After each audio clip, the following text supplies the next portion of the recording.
Third of the race in the books as we get to lap 50 of this 150 lap race. So important for Austin Dillon, Michael. As you mentioned before. Oh, there it goes. Around goes Miguel Palludo, catches the 29 of Parker Klingerman, both of them into the wall. Palludo got a little bit loose on the inside of another. Oh, Max Papis.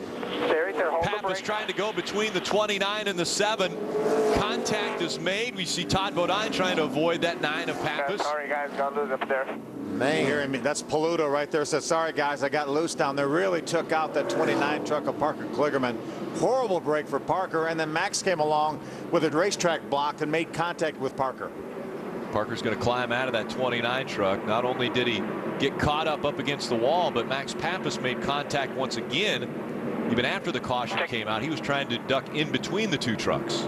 Big old wide racetrack. You'd like to think that guys could figure it out, but sometimes you're running, 150, 60 miles an hour in a turn and try to go in another direction. It just doesn't happen that easily, Phil. Yeah, and you're already doing all you can do. You're wide open. You're 10/10 at that moment, and it's so hard to change directions. See the damage to the right side of that truck. I believe it's the right rear tires down as well. Going to garage here. Yeah, it's pulled the rear end housing back on that 9 truck. I believe they're going to have to go to the garage.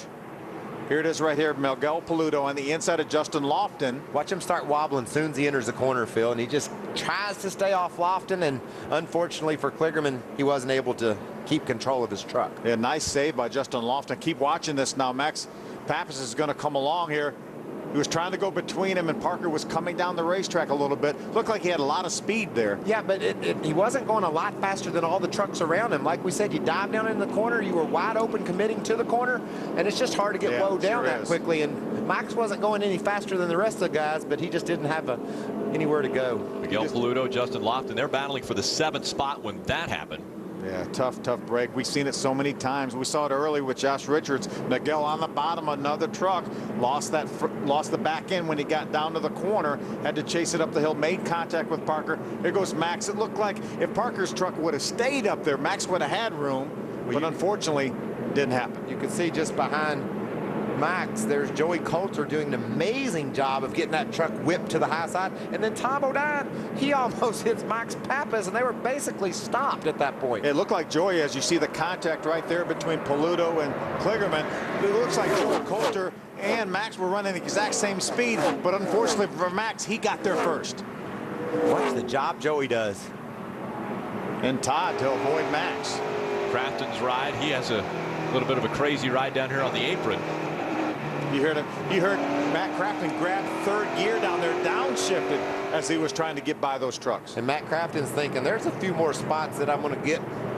This race didn't start out well for Matt at all, but these race car drivers, it's all about them. And at that moment, Matt's thinking, okay, there's a couple more spots. Disappointing for Parker Klingerman. He's had some great finishes in the Truck Series this year. As a matter of fact, his career best finish came right here at this racetrack last time we were here in July, where he finished 2nd. Yeah, he had a couple second-place finishes back-to-back earlier this year, but looked like he had a great truck. He overcame the flat tire he had early on, got back on the lead lap, and was racing up in the top 10, but it's going to be a short night for him. Yeah, Miguel Palludo out of his truck. They're continuing to work on that behind the wall, the 66. Ross Chastain, that's Mellon 1. Mellon 1. Where's Mellon 1? It's going to be right side of your screen on the bottom of the racetrack right there underneath Max. You see him get loose. Look at this hole it looks like he's headed for. Ty Dillon recognizes that, backs off. You see the difference between Johnny Sauter in the 13 truck and Ty in the 21. Ty saw that. Watch Johnny now. Johnny sees him get loose. He's just going to turn left and match the gas down. That's the same thing that just happened to Miguel Palludo, but he didn't have a truck beside him, so he had some room to wander up. Those guys did a really good job of recognizing that the youngster was in trouble, gave him a lot of room, no crash. Ross Chastain, his first ever start in the Camping World Truck Series. He finished 10th at Lucas Oil Raceway earlier this year. Again, the caution comes out here in Kentucky. Stay with us.